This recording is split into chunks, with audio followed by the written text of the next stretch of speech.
வணக்கம். இன்றைக்கி நம்ம சேனலில் மீன் மேக்கர் வச்சு ஒரு ரைஸ் எப்படி செய்கிறேன்னு சொல்லிட்டு பார்ப்போம் வாங்க. அதுக்கு 300 கிராம் மீன் மேக்கர் எடுத்து நல்லா வெந்நீரில் போட்டு 10 நிமிஷம் அமுக்கி வச்சுருந்தேன். இப்போ வந்து புழிஞ்சு எடுத்துகிட்டு நல்லா ட்ரை ஆகி போயிருக்கு. இது இருக்கட்டும். அதே அளவு 300 கிராம் சீரக சம்பா அரிசி எடுத்து ஒரு களைஞ்சி தண்ணியை ஊற்றிட்டு மறுபடியும் கொஞ்சம் தண்ணி ஊற்றி ஊற வச்சுருக்கேன். ஒரு 20 நிமிஷம் அது ஊறட்டும். இப்போ இந்த மீன் மேக்கரில் வந்து நம்ம அப்படியே போட்டு நம்ம செஞ்சோம்னா அது கொஞ்சம் உள்ளெல்லாம் சாராது மசாலா. அதனால் ஒரு 10 நிமிஷத்துக்கு மசாலா சேர்த்து ஊற வச்சுருவோம். அதுக்கப்புறமா நம்ம இந்த அரிசி ஊறி வர்றதுக்கும் இந்த மீன் மேக்கர் ஊறி மசாலாலாம் சேர்ந்து ஊறுறதுக்கும் சரியாக இருக்கும். அதுக்கப்புறம் நம்ம ரைஸ் செய்யலாம். மீன் மேக்கரில் ஃபஸ்ட்டு ஒரு 2 ஸ்பூன் தயிர் ஊற்றி வச்சுருவோம். ஒரு 1/2 ஸ்பூன் உப்புத்தூள் சேர்த்துக்குவோம். நம்ம வீட்டில் உள்ள சில்லி பவுடர் அது ஒரு 1/2 ஸ்பூன் சேர்த்துக்குவோம்.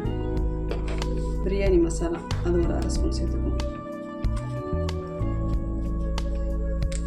இஞ்சி பூண்டு அப்படி தட்டி வச்சுருக்கோம், அதையும் சேர்த்து வச்சுக்கணும். இதெல்லாம் சேர்த்து இப்போ பெசரி வச்சுக்கணும்.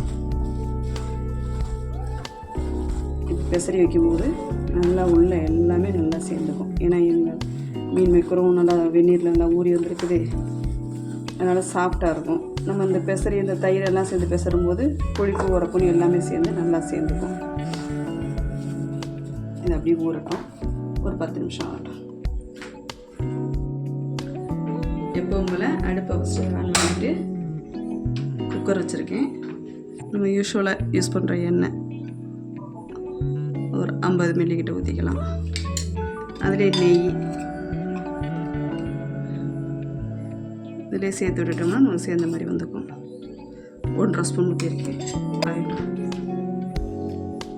ஏலக்காய் 3, ஒரு சின்ன பட்டை, பூ கொஞ்சம், 3 கிராம்பு வச்சுருக்கேன், இலை 2 வச்சுருக்கேன். இதை போட்டு வெடிக்க விடுவோம். அந்த எண்ணெய் காஞ்சி நல்லா பட்டை கிராம்பெலாம் வெடிச்சிருச்சு.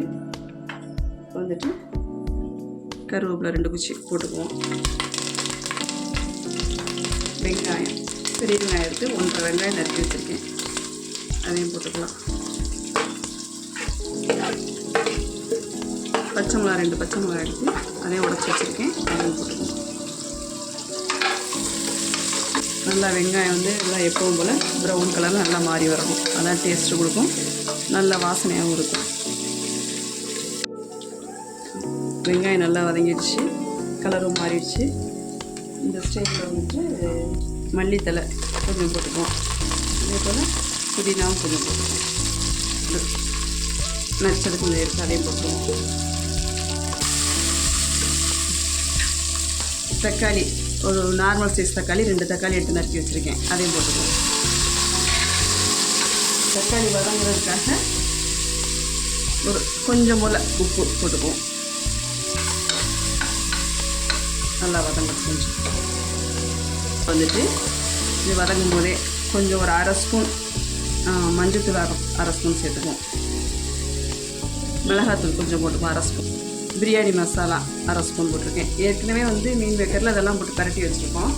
அதனால் கொஞ்சமாகவே பாதி போட்டுக்குவோம். அதில் 1/2 ஸ்பூன் போட்டேன், இதில் 1/2 ஸ்பூன் போட்டிருக்கேன். நமக்கு ஈவனாக அந்த அரிசிக்கு ஏற்றபடி நம்ம சாதத்துக்கு ஏற்றபடி வந்துடும். இப்போ மசாலா நல்லா வந்துருச்சு. இப்போ வந்து ஊற வச்சுருக்கோம் இல்லையா மீன் மேக்கர், அதை அப்படியே அதில் போட்டுருவோம்.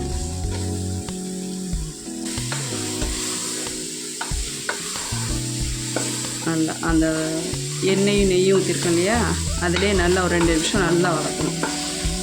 வதக்கும் போது இந்த மீன் மேக்கரில் உள்ள அந்த பச்சை வாடை அப்புறம் போயிடும். அந்த நெய் ஸ்மெல் வந்து தூக்கி கொடுக்கும். இப்போ வந்து நமக்கு தேவையான தண்ணி ஊற்றிப்போம். இந்த உலக்கில் 1.5 உலக்கு அரிசி எடுத்தேன். இது வந்து ஒரு உலக்கோட அளவு வந்து 200 கிராம். நான் 1.5 உலக்கு 300 கிராம் எடுத்திருக்கேன்.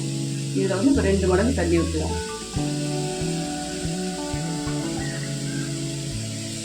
3 உலக்கு ஊற்றணும். உப்பு ஏற்கனவே வந்து மீன் மேக்கர் வந்து ஊற வைக்கும்போது உப்பு போட்டிருக்கோம், தக்காளி வதங்கும் போது உப்பு போட்டிருக்கோம். அதனால் கொஞ்சம் பார்த்தே போட்டுக்குவோம். இவ்வளோ தூரம் போடுவோம் போதும்.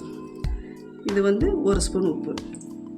மொத்தமாக டோட்டலாக 1.25 ஸ்பூன் 2 ஸ்பூன் வரும் உப்பு, அவ்வளோதான் வரும். அதுவே போதும். அப்படி இல்லை அப்படின்னு சொன்னால் இது வந்து ஒரு கொதி வரும்போது அதை எப்பவும் போல் எடுத்து டேஸ்ட் பார்த்துட்டு உப்பு பத்தலைன்னா நம்ம சேர்த்துக்கலாம்.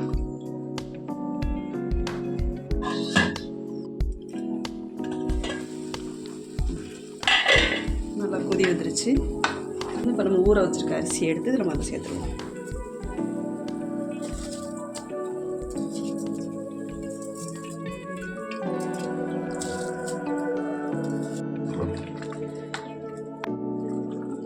அரிசியும் போட்டு கொதி வந்துருச்சு.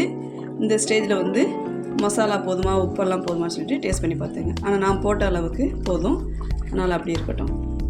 கொஞ்சம் போல் லெமன், ஒரு 1/2 ஸ்பூன் லெமன் புழிஞ்சுட்டுருக்கோம்.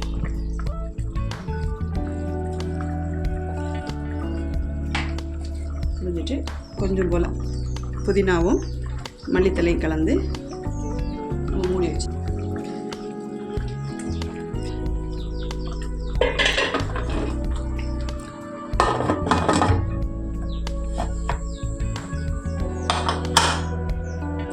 ரெண்டு விசில் வரட்டும்.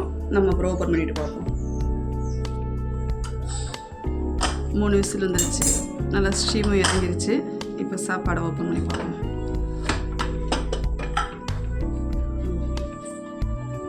நல்ல ஸ்மெல்லாக இருக்குது. சாதமும் நல்லா இருக்குது.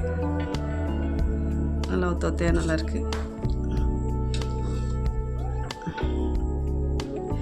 இப்போ வந்துட்டு இது வந்து ஆப்ஷன் தாங்க, இஷ்டப்பட்டா செஞ்சுக்கலாம். நெய் ஒரு 1/2 ஸ்பூன் அப்படி சாதத்தோடு சுற்றிலும் அப்படியே ஊற்றி வச்சுக்கலாம். நெய் வாசனை ரொம்ப பிடிக்கும் அப்படிங்கிறவங்க சேர்த்துக்கலாம், இல்லை வேணான்னா அப்படி கூட போட்டுக்கலாம். அப்படி சூப்பராக நல்ல கமகமன்னு மீன் மேக்கர் சாதம் ரெடி ஆகிடுச்சு. இது வாங்க எப்படி இருக்குன்னு டேஸ்ட் பண்ணி பார்க்கலாம். இது காலையில் ஸ்கூலுக்கு வந்து நல்ல அடிக்கடி நம்ம வீட்டில் செஞ்சுருவோம். ஏன்னா அது வந்து ஈஸியாகவும் செஞ்சிடலாம், பிள்ளைங்க வந்து விருப்பமாகவும் சாப்பிடுவாங்க. நல்லா பிரியாணி டேஸ்ட்டில் நல்லாவும் இருக்கும். இதுக்கு வந்து சிம்பிளாக நம்ம தயிர் வெங்காயமே வச்சுக்கலாம். அப்படி வேணும்னு சொன்னால் முட்டை கிரேவி மாதிரி வச்சுக்கலாம். இல்லை நம்ம டைம் ஆகிடுச்சு, ஸ்கூல் டைமிங்கில் சில டைம் வந்து லேட் ஆகிடும் அப்படிங்கிற சிம்பிளாக வச்சுக்கலாம். டேஸ்ட்டும் நல்ல பிரியாணி டேஸ்ட்லேயே இருக்கும். இதே போல் ட்ரை பண்ணி பாருங்கள். இதே அளவு இதே மெத்தட்லேயே செஞ்சு பாருங்கள். எப்படி இருக்குன்னு சொல்லிவிட்டு சாப்பிட்டு பார்த்துட்டு கமெண்ட்ஸில் சொல்லுங்கள். நம்ம சேனலை லைக் பண்ணுங்கள், ஷேர் பண்ணுங்கள், சப்ஸ்கிரைப் பண்ணுங்கள். தேங்க்யூ.